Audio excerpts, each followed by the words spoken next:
할렐루야로 인사 나누겠습니다. 할렐루야, 할렐루야. 네, 오늘은 안식일입니다.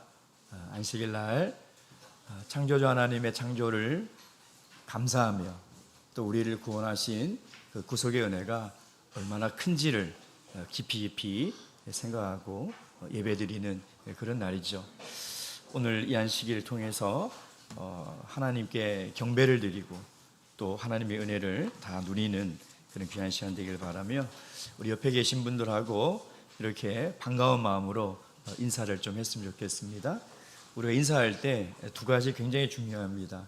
상대방의 눈을 봐야 돼요.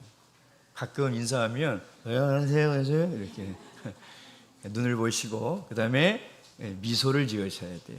아시겠죠? 말보다 중요한 건 표정입니다. 환한 미소로 옆에 계신 분하고 인사를 나눌 때 이렇게 하시기 바랍니다. 당신은 참 귀한 분입니다. 시작.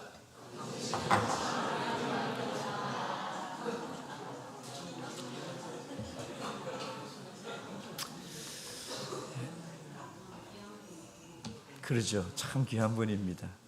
예수 그리스도의 이름으로 하나님의 말씀 증거하도록 하겠습니다. 성경 말씀 마태복음 14장 22절에서 33절까지의 말씀입니다. 마태복음 14장 22절에서 33절까지의 말씀입니다. 오늘 우리에게 주시는 이 계시의 말씀을 통하여 살아계신 하나님의 음성을 다 들을 수 있도록 우리에게 주신 말씀으로 믿고 22절부터 33절까지 저와 함께 번갈아 교독하도록 하겠습니다. 제가 먼저 읽겠습니다. 예수께서 즉시 제자들을 재촉하사 자기가 무리를 보내는 동안에 배를 타고 앞서 건너편으로 가게 하시고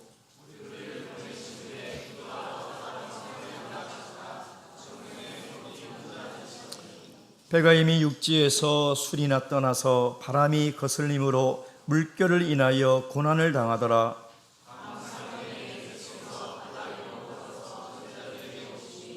제자들이 그 바다 위로 걸어오심을 보고 놀라 유령이라 하며 무서워하여 소리 지르거늘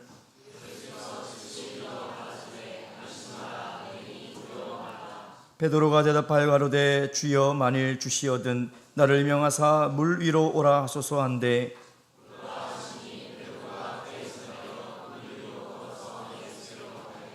바람을 보고 무서워 빠져가는지라 소리질러 가로되 주여 나를 구원하소서 하니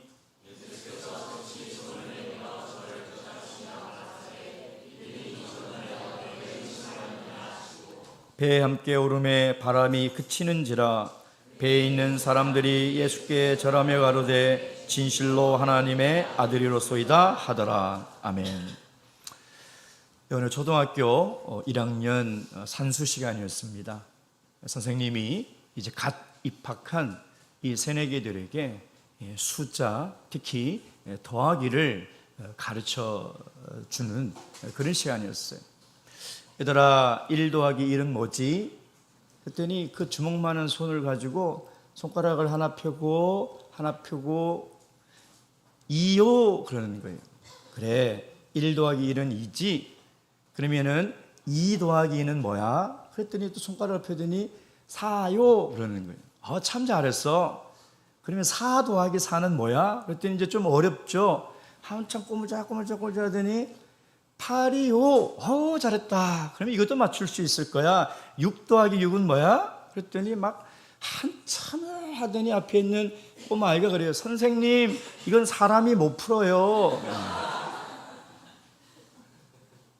여러분, 왜 이렇게 선생님이 이런 테스트를 하겠습니까? 그것은 얼마나 잘 배웠는지 또 혹시 부족한 건 없는지를 알아야 되겠죠. 그보다 더 중요한 것은 잘못 이해하고 있을 경우가 있다는 것입니다. 그래서 항상 물어보죠. 예수님도 물어보지 않습니까? 너희들 이해했느냐? 너희들 알아들었느냐? 특별히 요한복음을 보면 주님께서 설교를 했지만 이해를 하지 못하고 오해를 하는 사람들이 얼마나 많이 있습니까? 저도 하나님의 말씀을 증거하고 나면 신비로운 체험을 참 많이 합니다. 저는 그런 의도로 한 말이 아닌데 어떻게 저렇게 들으셨을까? 하고 그게 아니라고 말씀을 드리고 싶은데 참 그러지 못할 때 너무나 답답해요. 여러분, 이렇게 테스트하지 않고 확인하지 않으면 우리가 오해를 한다는 것입니다. 특별히 주님께서 왜 제자들에게 늘 가르치시고 물어보실까요? 그것은 영적인 하늘나라의 세계를 이해하기가 어렵다는 것입니다. 이 땅에 있는 수학, 산수, 물리 또 우리가 이해하기가 너무나 어려운데, 여러분, 제가 1시간 동안 상대성 이론에 대해서 설명하면 여기 앉아 계신 분 중에 과연 몇 분이나 이해할까요? 제가 볼 때 몇 분 없습니다. 하물며 눈에 보이는 이 세상의 이야기를 가르쳐도 이해하기가 너무나 어려운데, 눈에 보이지 않는 영적인 세계를 하나님은 하나님 말씀을 통해서 우리에게 가르치고 있으니 얼마나 이해하기가 어렵겠습니까? 그래서 우리는 하나님 말씀을 듣고 배우는 것에 끝나는 것이 아니라 그것이 정말 하나님의 진의인지, 하나님의 뜻이 맞는지, 하나님께서 말씀하시는 이 말씀의 의미가 참된 것인지 우리는 늘 물어봐야 한다는 것입니다. 그리고 늘 확인해야 합니다. 그러지 않으면 하나님의 뜻과 정 상관없는 반대 방향의 길로 갈 수가 있어요. 여러분, 신앙이라는 것은요, 교회에 와서 예배드리고 찬송하고 기도하는 것이 신앙이 아닙니다. 우리는 신앙생활 잘한다 그러면 우리 개념 안에 어떻게 되어 있냐면 예배 잘 참석하는 것, 이렇게 되어 있습니다. 예배 잘 참석하는 것이 귀하지 않다는 것이 아닙니다. 신앙의 기본이며 가장 중요한 것이죠. 그러나 그것이 과연 신앙일까요? 그렇지 않습니다. 신앙이라는 것은 정말 예배가 끝나고 우리 삶의 자리로 돌아가서 내가 어떻게 살아가는가, 그것이 신앙생활입니다. 그것이 신앙이에요. 내가 말씀을 통해서 하나님의 말씀을 깨달았다면, 내가 그 말씀을 통해서 은혜를 깨달았다면 말씀을 깨달은 자답게 살아가는 것이고, 은혜를 받은 자답게 내가 가정에서, 직장에서, 세상에서 살아가는 것, 그것이 신앙이라는 것입니다. 이것이 신앙의 본질이에요. 예배가 끝난 이후부터가 진정한 예배예요. 그래서 성경은 우리에게 삶으로 예배를 드리라는 말이 뭐냐면 그것이 진정한 예배며 예배의 본질이라는 것입니다. 근데 그것을 깨닫지 못하면 우리는 신앙이라는 것이 우리의 신앙의 행위에 국한하고 있다는 것이죠. 그러니 믿음이 생기지 않는 것입니다. 교회에 와서 말씀을 들으면 내가 믿음이 생긴 것 같고, 근본 영혼을 통해서 하나님의 말씀을 들어서 내가 은혜를 받은 것 같은데 착각인 것이죠. 내가 정말 은혜를 받았는지 언제 알 수 있느냐? 교회를 떠난 다음에 알 수 있어요. 집에 가면 알 수 있어요. 직장에 가면 알 수 있어요. 세상 사람들과 만나면 알 수 있는 거예요. 아, 근본 영혼의 때 내가 정말 은혜를 받았구나. 내가 말씀을 통해서 그 말씀을 깨달은 사람이 맞구나. 그때 알 수 있는 거예요. 바라옵기는 근본 영혼의 하나님께서 말씀을 통하여 우리에게 얼마나 많은 은혜를 주셨습니까? 또 얼마나 많은 도전과 사명을 주셨습니까? 정말 그 은혜가, 은혜라는 것을 증명하는 것은 이 영은혜가 끝난 이후에 우리의 삶이라는 것입니다. 그때 우리는 비로소 내가 은혜 받았구나, 내가 하나님의 말씀을 깨달았구나 라고 이야기할 수 있다는 것이죠. 오늘 본문의 말씀에 보면 제자들은 방금 전에 오병이어의 기적을 목격했습니다. 그리고 예수님으로부터 수많은 말씀을 들었어요. 그들은 스스로 생각했습니다. 야, 나는 이제 믿음이 생겼구나. 나는 이제 하나님의 기적을 봤으니 하나님의 은혜를 경험한 사람이구나 라고 착각하고 있는 것이죠. 그래서 예수님은 정말 너희들이 깨달은 것이 진정한 깨달음이고, 너희들이 본 그 기적을 통하여 내가 너희들에게 주고자 하는 은혜를 정말 바르게 받았는지 아니면 오해하고 있는지 그걸 알고 싶은 거예요.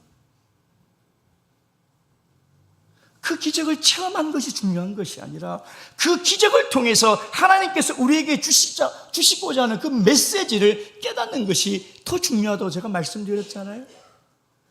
기적이 일어나지 않아도 괜찮아요. 더 중요한 건 그 말씀을 통하여 내 인생을 향하여 주시는 하나님의 말씀을 깨닫는 것이, 그것이 훨씬 중요한 거예요. 그래서 예수님은 제자들을 시험하시는 거예요. 그 믿음이 진짜 믿음인지, 그 은혜가 진짜 은혜인지를 알고 싶은 것이죠. 그 제자들에게 말씀합니다.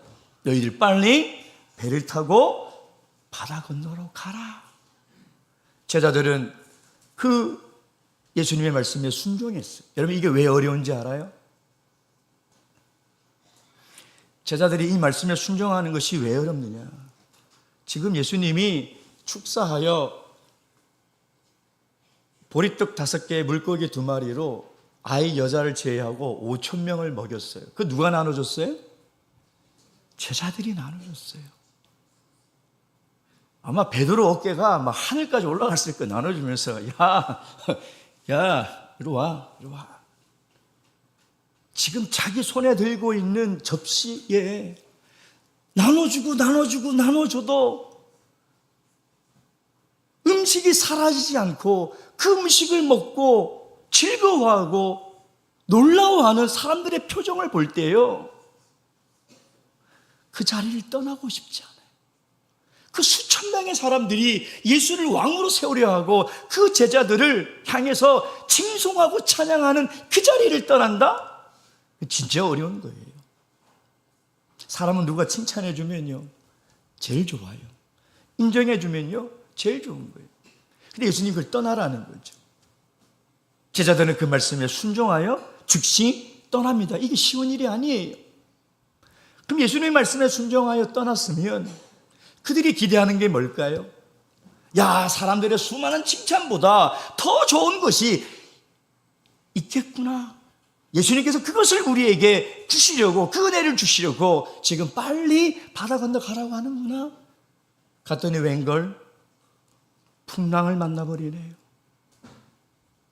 여러분, 우리는 신앙생활 하다 보면요, 왜 이렇게 내가 주님을 섬기고 예배도 안 빠지고 봉사하고 헌금하고 11조 생활을 하는데 왜 이렇게 고난이 찾아오지? 왜 이렇게 아픔이 찾아오지? 왜 이렇게 힘든 일이 찾아오지? 라고 할 때가 얼마나 많습니까? 왜 그럴까요? 주님은 우리의 믿음을 보고 싶은 거예요.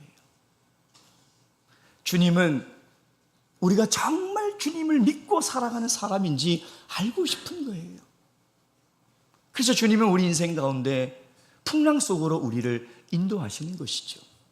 사랑하는 성도 여러분, 오늘 예수님께서 이 제자들을 풍랑 속으로 인도하신 그 목적이 뭘까요?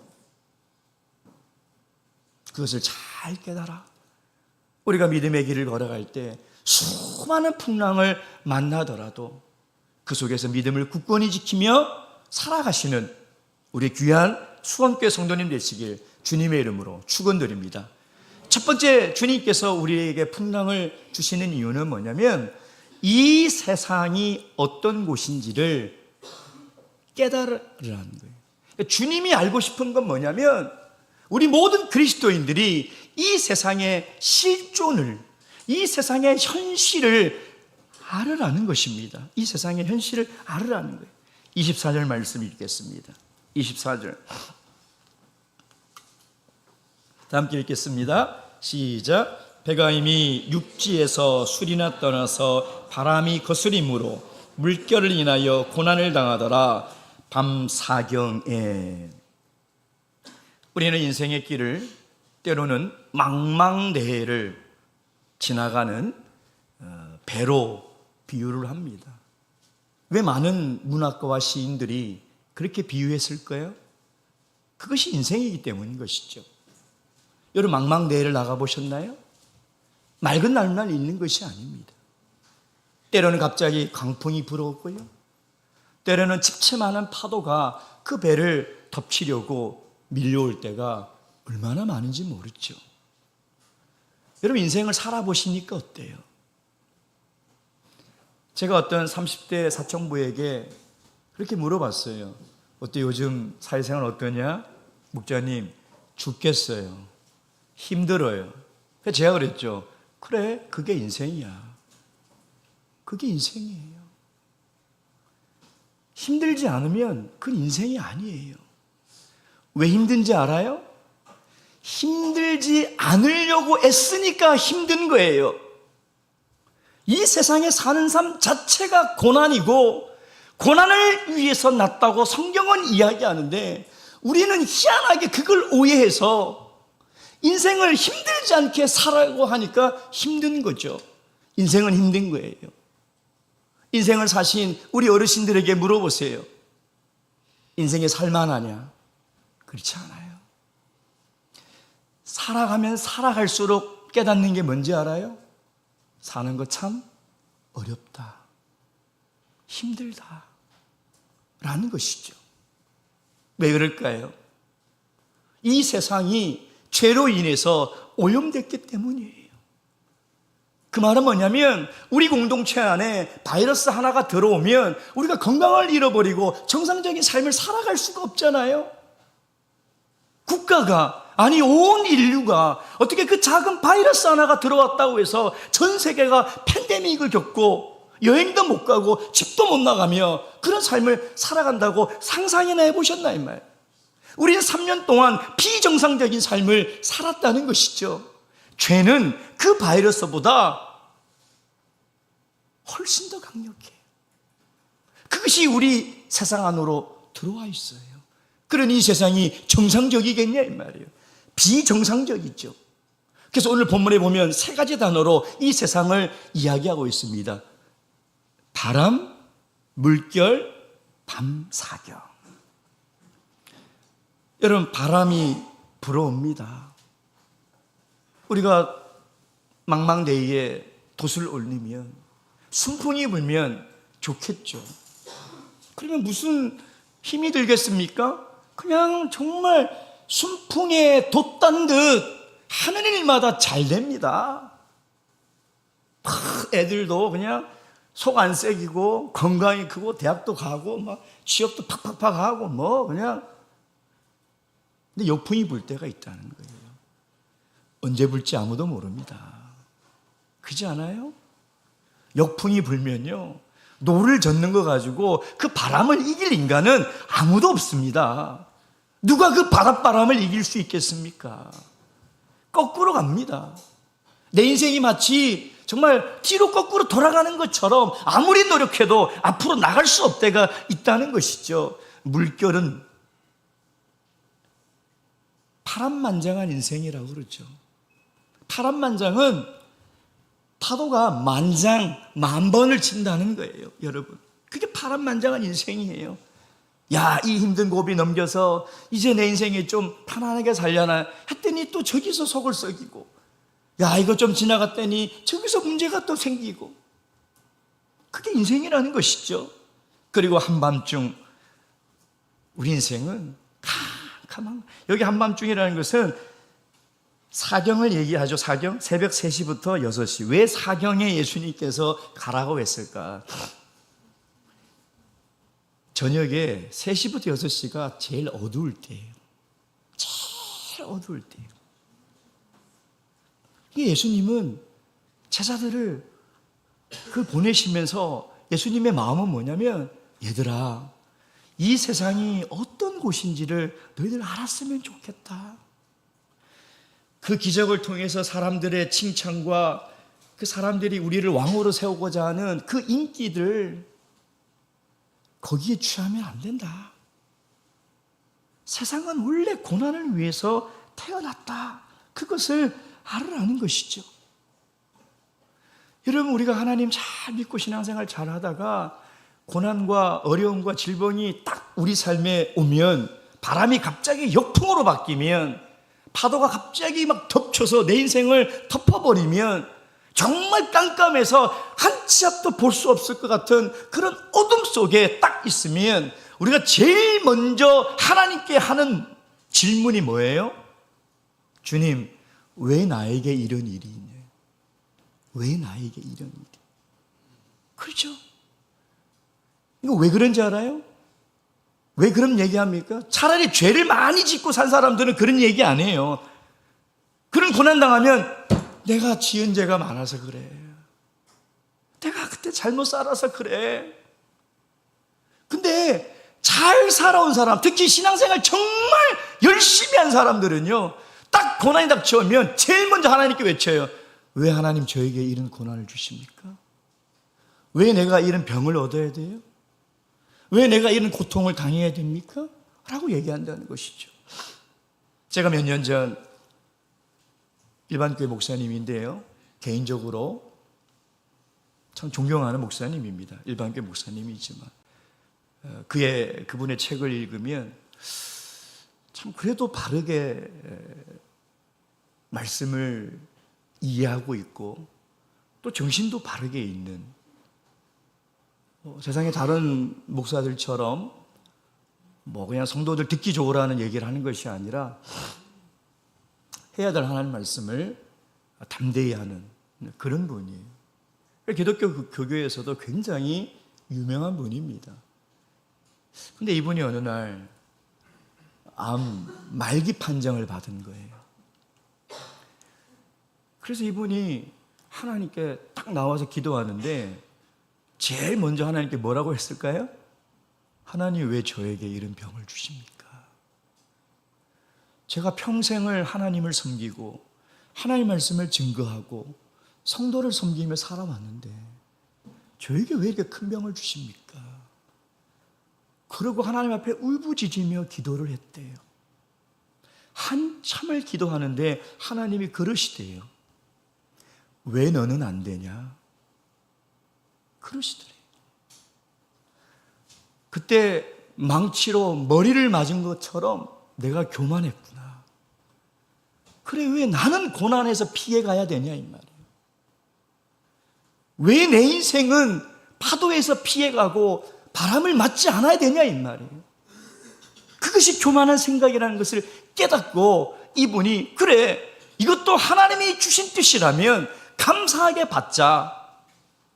그리고 지금까지 항암 치료를 안 하시고 새벽마다 이 암 환우들을 위하여 유튜브를 개설해서 새벽마다 말씀을 나누고 기도하는 인도를 하고 계시더라고요. 지금 살아계신지 모르겠어요. 제가 작년까지는 그 소식을 들었는데, 여러분, 고난은 믿는 사람이나 믿지 않는 사람이나 동일하게 다 찾아오는 것입니다. 고난을 이상하게 생각하지 말라고 이야기하고 있지 않습니까? 베드로전서 4장 12절 말씀 보겠습니다. 베드로전서 4장 12절 말씀. 베드로전서 4장 12절 13절 다 함께 읽겠습니다. 시작. 사랑하는 자들아, 너희를 시련하려고 오는 불시험을 이상한 일 당하는 것 같이 이상히 여기지 말고 오직 너희가 그리스도의 고난에 참여하는 것으로 즐거워하라. 이는 그의 영광을 나타내실 때에 너희로 즐거워하고 기뻐하게 하려 함이니라. 여러분, 만약에 이 세상이 고난도 없고 정말 살기 아름다운 곳이라면 여러분, 우리가 어떻게 될까요? 이 세상의 마음을 다 빼앗겨 버립니다. 여러분, 하는 일이 다 잘 되고 건강하고 무탈하고, 물론 그랬으면 좋겠어요. 저도, 우리 성도님들이. 그러나 그렇지 않다는 거예요. 왜 하나님께서 그러실까? 만약에 세상이 하는 일마다 잘 되고 세상이 정말 아름다운 것이면 우리는 세상의 마음을 다 빼앗겨 버려요. 세상의 마음을 다 빼앗겨 버리면 어떻게 우리가 영원한 영생하는 나라에 갈 수 있냐 이 말이에요. 이 세상은 나그네라고 성경이 분명히 이야기하고 있지 않습니까? 여러분, 명심하셔야 돼요. 지금 우리 이 세상이 너무나 살기 편하고 너무나 살기 좋으니까 이 세상이 너무나 살기 좋은 곳으로 착각하고 있는 거예요. 그래서 얼마나 많은 그리스도인들이 이 세상의 마음과 정신과 시간을 다 빼앗겨서 살아가고 있습니까? 그런 분들에게는요, 하나님의 기적이 일어나지 않으면 신앙이 회복이 안 돼요. 이미 마음이 다 세상에 팔려 있어요. 이미 마음이 다 빼앗겨 있어요. 고난을 통해서 그걸 깨달아야 돼요. 이 세상은 영원히 살 수 있는 곳이 아니구나. 이 세상은 죄로 오염된 곳이구나. 우리가 살 곳은 이 세상이 아니라 저 세상이구나 라는 것을 알아야 한다는 것입니다. 사랑하는 성도 여러분, 이 세상에는요, 사랑할 것 하나도 없어요. 이 세상에 사랑할 게 뭐가 있어요? 하나도 없어요. 자랑할 것도 하나도 없는 것이 이 세상이라는 것입니다. 전도서 2장 22절 23절, 사람이 해 아래에서 수고하는 모든 수고와 마음에 애쓰는 것으로 소득이 무엇이랴? 일평생에 근심하며 수고하는 것이 슬픔뿐이라. 그 마음에 밤에도 쉬지 못하나니 이것도 헛되도다. 아멘. 우리가 인생의 고난을 통해서 이 세상에 사랑하는 것은 일평생 수고와 슬픔이고 눈물이라는 것을 안다면 우린 절대 이 세상에 마음을 두지 않을 것이라는 것입니다. 열심히 살지 말라는 것이 아니에요. 어제도 말씀드렸죠. 이 세상 위에 열심히 살지만 세상에 속하지 말라는 거예요. 세상 사람들처럼 살지 말라는 거예요. 세상에 동화되지 말라는 거예요. 바라옵기는 오늘 주님이 주시는 이 말씀을 통하여 이 세상의 실제를, 이 세상이 어떤 곳인지를 잘 깨달아 영원한 하늘의 나라에 소망을 두고 마음을 품고 살아가시는 귀한 우리 성도님 되시길 주님의 이름으로 축원드립니다. 두 번째, 예수님께서 이 풍랑을 통해서 제자들에게 또 고난을 통해서 오늘 저와 여러분에게 주시고자 하는 말씀이 뭘까요? 그것은 바로 인간의 현실을 깨달으라는 거예요. 인간의 실존. 자, 26절 27절 다시 마태복음 15장 26, 27 다 함께 읽겠습니다. 시작. 제자들이 그 바다 위로 걸어오심을 보고 놀라 유령이라며 무서워서 소리 지르거늘 예수께서 즉시 일러 가라사대 안심하라 내니 두려워 말라. 지금 제자들이 두려워하고 있다는 것은요, 이 참 아이러니한 거예요. 이거는 경찰관이 도둑을 두려워하는 거고요, 소방관이, 우리 총무님 오셨나요? 안 오셨나요? 네. 소방관이 불을 두려워하면 돼요, 안 돼요? 소방관이 불 끌어갔는데 어휴 무서워서 못 가겠어요. 우습죠. 제자들은요 평생을 갈릴리에서 살았어요. 갈릴리 바다 손바닥만 해요. 어릴 때부터 거기서 수영하고 고기 잡고 거기서 고기 잡고 커서도 거기서 생업을 유지했던 사람. 다시 얘기하면 그 바다에 대해서는 전문가예요. 전문가. 언제 바람이 불고 바람이 불 때 어떻게 하면 살 수 있고 어떻게 하면 이 위기에서 빠져나올 수 있고 박사예요. 박사. 갈릴리 박사예요. 근데 그들이 두려워하죠. 왜 그럴까요? 평생 경험했던 경험치보다 자기가 알고 있는 것보다 한계 밖의 일이 물려온 거예요. 여러분, 우리 인간이요 정말 대단한 존재인 건 사실입니다. 요즘 AI 기술이나 어제 나로가 쏘아서 우리 위성을 올린 것들을 보면 야, 참 우리 인간 대단하다. 정말 그래요. 여러분, 내일 이제 수원도 야외 소풍 가시죠? 한 50년 후면 야외 소풍 달나라도 가요. 아, 목자님 이번에 달나라 갑시다. 간다니까요. 왜 웃으세요? 아, 그때까지 살아계실 분이 별로 없구나. 예. 살아계실 분들은 가요. 달나라 간다니까요. 정말 인간의 지혜와 이 기술은 대단해요. 대단해요. 근데 잊지 말아야 할 것은 동시에 인간은 굉장히 연약한 존재라는 거예요. 굉장히 연약한 존재라는 것이죠. 젊었을 때는 몰라요. 막 다 할 것 같아요. 그래 내 계획대로 언제 결혼하고 언제 집장만 하고 애들은 어떻게 키우고 어느 학원 보내고 막 다 할 것 같아요. 젊었을 때는, 건강할 때는, 돈이 있을 때는, 직장이 있을 때는 다 할 것 같아요. 근데 한순간 그게 무너져 버리잖아요. 두려움이 들어와요. 그렇게 자신만만하게 보이던 이 세상이, 내 계획대로 살아갈 수 있을 것 같은 그 인생이 어느 순간 딱 내 한계밖의 일을 딱 만나는 순간 두려움이 몰려오는 거예요. 두려움이 몰려와서 벌벌 떨게 된다는 것이죠. 여러분, 제자들이 지금 두려워하고 있는 이유가 뭘까요? 자기 능력 밖의 일을 만난 거예요. 여러분, 아무리 능력 밖의 일을 만나도 누군가가 도와줄 사람이 있으면 두려워 안 들어요? 두려워 안 들어요? 아니, 제가 암에 걸려 있는데 삼성의료원 가면 그 암 수술할 사람이 있다. 그러면 내가 암에 걸렸지만 두렵지 않아요. 가면 돼요. 가서 수술은 나으면 돼. 근데 당신이 걸린 질병은 이 세상의 모든 의사들을 다 뒤져도 그걸 수술할 사람이 없습니다. 그러면 돈을 억만금을 가지고 있는 부자라도 두려운 거예요. 왜? 돈이 있으면 뭐합니까? 돈 밖의 일을 만나는데, 돈으로 할 수 없는 그 한계 밖의 일을 만나는데 돈이 뭘 해줄 거냐 이 말이에요. 그래서 우리는 건강이 있을 때는 그 건강으로 잘 살아갈 수 있을 것 같고, 돈이 많으면 그 돈이 나를 편안하게 살 수 있을 것 같다는 생각을 하는 거죠. 그게 우리 인간이에요. 근데 여러분, 태풍을 만나면 어떻게 돼요? 내 한계 밖의 일을 만나면 도와줄 사람이 없으면 두려움이 생기는 거예요. 그러니까 소망이 다 끊어져 버리고 절대 절망에 있게 되는 것이죠. 근데 지금 제자들 보십시오. 희망이 없는 것이 아니라 희망이 옆에 있는데 그걸 보지 못하는 것이죠. 두려움을 그 풍랑에서 이길 수 있는 소망이 없어서 두려운 것이 아니라 그 소망이 옆에 있고 그 한계밖의 일을 해결해 줄 분이 옆에 있는데 그것을 발견하지 못한 것이죠. 두려움은 우리 이성을 마비시킵니다. 두려움은 우리를 계속 핑계대게 만들고요.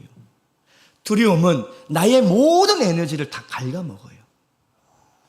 평생 신앙생활을 했어도 한 번 두려움이 밀려오면 그 믿음이 작동을 안 해요. 그거 아셔야 돼요. 오작동을 해요. 여러분, 정말 믿음이 필요할 때 우리 믿음이 작동 안 하면 그 인생은 무너지는 거예요. 그 인생은 실족할 수밖에 없는 것이죠. 지금 두려워하는 제자들의 모습이 바로 우리 인간의 모습이라는 것입니다. 여러분, 뭘 지금 자랑하고 있습니까?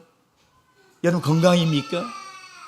여러분, 우리 어르신들처럼 나이가 들고 병들고 머리가 하얘지고 빠지고 주름이 짜글짜글해지고 목사님처럼 웃돌이 어디 둔지도 모르고 기억이 안 나고 그럴 때가 안 올 것 같아요? 그럴 때가 안 올 것 같아요? 저도 그랬어요. 20대. 제가 20대 때 만약에 목자님을 했으면 아이고, 목자님 정치를 어디다 두고 다니고 옷을 어디다 두고 그것도 못 찾아, 그랬을 거예요. 근데 지금은요, 나도 그래요. 저도 그러거든요. 저번에는 예배 드리고 나왔는데 보니까 양말을 짝짝이를 신고 있었더라고요. 예전에는 상상도 못할 일이에요. 그렇게 돼요. 근데 뭘 내가 젊을 의지하고 내 건강을 믿으며 살아갈 수 있냐 이 말이에요. 우리 인간은 그런 존재가 아니라는 것이죠. 근데 정말 이상한 일이 일어납니다. 28절 29절 다 함께 읽겠습니다. 시작. 베드로가 대답하여 가로되 주여 만일 주시어든 나를 명하사 물 위로 오라 하소서 한데 오라 하시니 베드로가 배에서 내려 물 위로 걸어서 예수께로 가되, 예수님도 희한하고 베드로도 참 희한해요. 아니, 그 풍랑 속에 뭐 하려고 거기를 가겠다고 하며 또 간다고 하는 베드로를 뭐 하려고 오라고 하는지 참 둘 다 똑같아. 그런 생각이 들어요. 근데 왜 그랬을까 하고 깊이 생각을 해보니, 여러분, 바다에 떠있는 그 배 위에 우리가 타고 있다고 생각해 보세요. 그러면은 배 안에 있는 것이 안전해요? 배 밖에 있는 것이 안전해요? 예? 집사님, 어디에 있는 게 안전해요? 배 안에 있는 게 안전하죠. 그럼 예수님은 약간 정신이 좀 나갔네요. 왜 배 밖으로 나오라고 할까요? 배 안이 안전해요? 배 밖이 안전해요? 모르겠죠. 여러분, 우리는 배 안이 안전하다고 생각해요. 그것이 내 건강이든 지식이든 돈이든 뭐든 간에. 그래서 내가 그 안에 있으면 내가 안전하다고 생각하는 거예요. 왜? 그것이 나를 지켜줄 거라고 생각하는 것이죠. 근데 집채만한 파도가 밀면 배 안이 안전해요? 집사님, 배 안이 안전해요?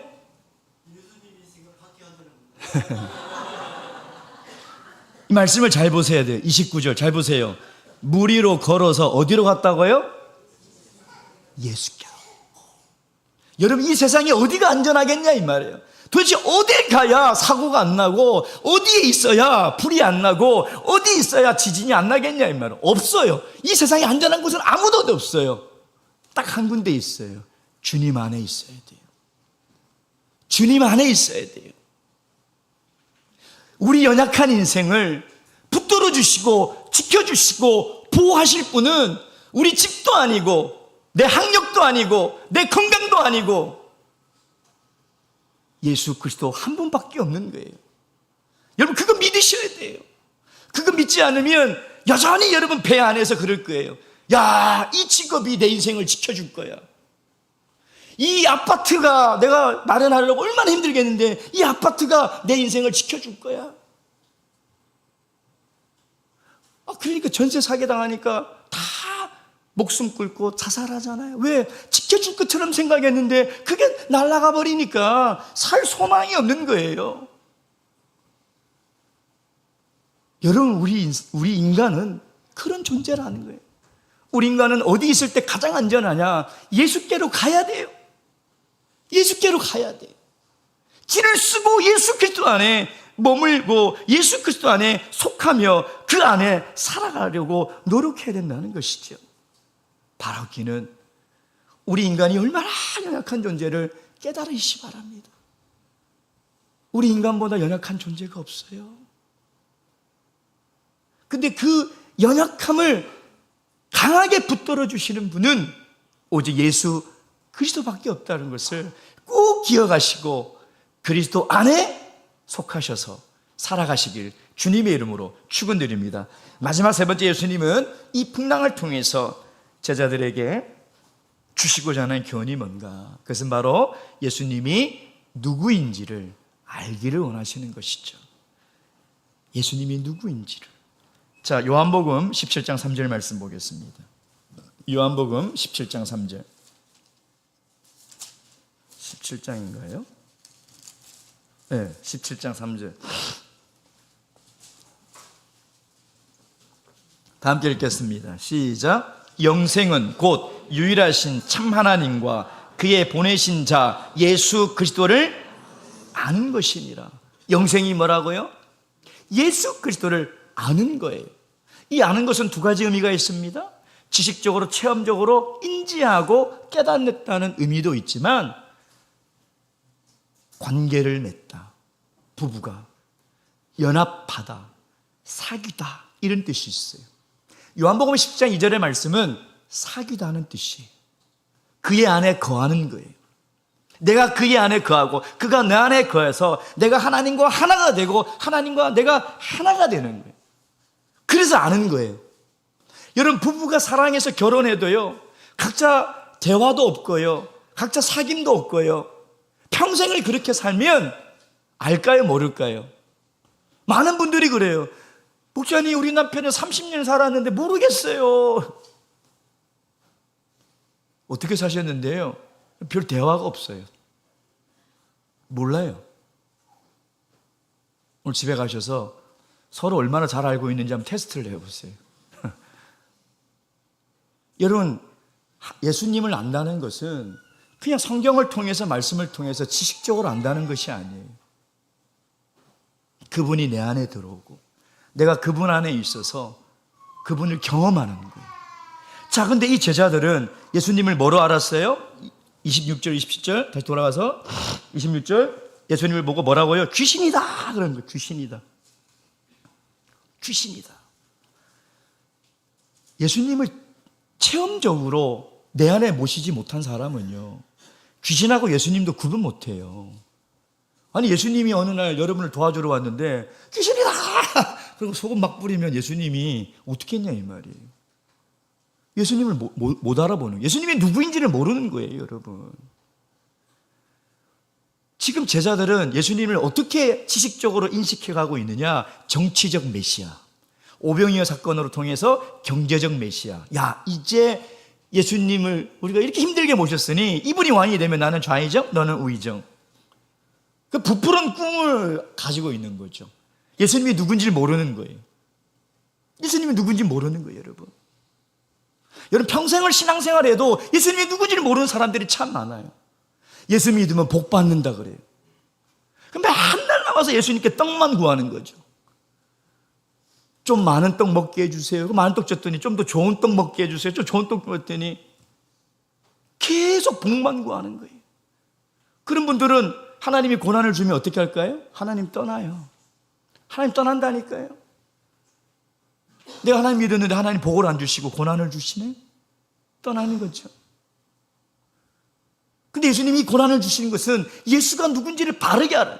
예수는 먹을 떡을 주는 것이 아니라, 이 세상에 복을 주려고 온 것이 아니라 하늘의 신령한 복을, 영생을 복에 주시려고 오신 분이라는 것을 알으라는 거예요. 예수님을 착하게 하는 것이, 그것이 영생이에요. 영생의 비밀이 거기에 있다는 것이죠. 22절 보세요. 마태복음 15장 22절. 예수께서 즉시 제자들을 재촉하여, 이게 뭐예요? 여기 더 뒀다가는 예수님이 누군지를 오해하고 모르게 생겼어요. 예수님 마음이 얼마나 급해요, 지금. 12 제자들이 예수님이 누군지를 모르고 오해한다면 이게 어떻게 될 일이냐, 이 말이에요. 예수님 마음이 너무 급한 거예요. 그래서 즉시 재촉해서 빨리 여기를 떠나라고 얘기하는 것이죠. 가룟 유다가 왜 예수님을 배신하고 죽였을까요? 예수님이 누군지 몰랐다는 거죠. 아니, 정확하게 얘기하면 자기가 바라는 예수가 아니었기 때문인 거예요. 자기가 바라는 예수는 정치적 메시아며 경제적 메시아였어요. 근데 예수님을 따라다녀봐도 예수님은 아닌 거예요. 내가 죽겠다 그러고 나 죽으러 간다. 그러니까 내가 믿는 예수가 아니구나, 내가 원하는 예수가 아니고 내가 바라는 예수가 아니구나. 그러니 예수를 더 따를 이유가 없는 거죠. 팔아버리는 거예요. 여러분이 알고 계신 예수님은 누굽니까? 여러분이 기대하는 예수님은 누굽니까? 여러분 혹시 복만 구하고 있지 않습니까? 여러분 정말 예수님이 누군지 알고 계십니까? 제가 지나갈 때 그 실습하던 어떤 한 교회의 자매가 대학생인데 금식 기도를 일주일을 하더라고요. 그래서 무슨 급한 아주 중요한 기도 제목이 있나 해서 조심스럽게 물어봤어요. 왜 이렇게 일주일 동안 금식 기도를 합니까? 같이 기도하겠습니다. 그랬더니 얼굴이 초췌해서 부끄러워가지고 아니에요. 하나님 함께 기도의 힘을 돕겠습니다. 그랬더니 조심스럽게 그래요. 예수님을 더 알고 싶어서요. 그때 제가 정말 쥐구멍에 들어가고 싶었어요. 저는 신학생이었음에도 불구하고 신학을 하면서 한 번도 하나님의 말씀을 더 알고 싶어서, 예수를 더 알고 싶어서 금식해본 적이 없어요. 능력 달라고 그러고 은사 달라고 그러고 힘든 일이 있으면 금식했지, 제가 너무 부끄러운 거예요. 그때 제가 결심했어요. 나도 금식하며 예수를 더 알아가야 되겠다. 나도 하나님께 기도할 때 예수님을 더 알기를 원해야 되겠다. 여러분, 지금 제자들이 두려워서 유령이라고 외치니 27절에 예수님이 뭐라고 그래요? 예수께서 즉시 일러 가라사대 안심하라. 누구니? 내니. 이제 우리 요한복음 할 때 많이 배웠죠. 이게 뭐라고요? 에고 에임이란 뜻이에요. 나는 나다. 안심하라, 두려워 말라. 뭐라고요? 내가 하나님이다. 내가 창조주 하나님입니다. 바람을 꾸짖어 멈추게 하고 파도를 꾸짖어 멈추게 하는 창조주 하나님이다. 내가 바다를 지우고 하늘을 짓고 바람을 만든 창조주 하나님이니 두려워 말라는 것이죠. 그 하나님이 오늘 우리 안에 계십니다. 여러분 인생의 풍랑 속에 고난으로 애쓰며 부르짖으며 살아가고 있습니까? 또 그렇게 살아갈 때에 여러분 내 안에 계신 주님의 음성에 귀를 기울여 보세요. 내니 안심하라. 내니 두려워 말라. 너 인생 가운데 함께하는 내가 창조주 하나님이니 두려워 말라는 것이에요. 내가 세상 끝날까지 너희와 함께 있어 너희를 지키겠다는 것이에요. 사랑하는 성도 여러분, 우리 연약한 인생의 반석과 피난처는 오직 예수 그리스도밖에 없어요. 그분이 우리 안에 들어와서 내주하고 계시지 않습니까? 그러니 얼마나 감사해요. 우리 인생의 고난과 풍랑 가운데도 우리에게 말씀하시는 이 귀한 주님의 음성을 다 들으시며 살아가시길 주님의 이름으로 축원드립니다. 묵도하시겠습니다.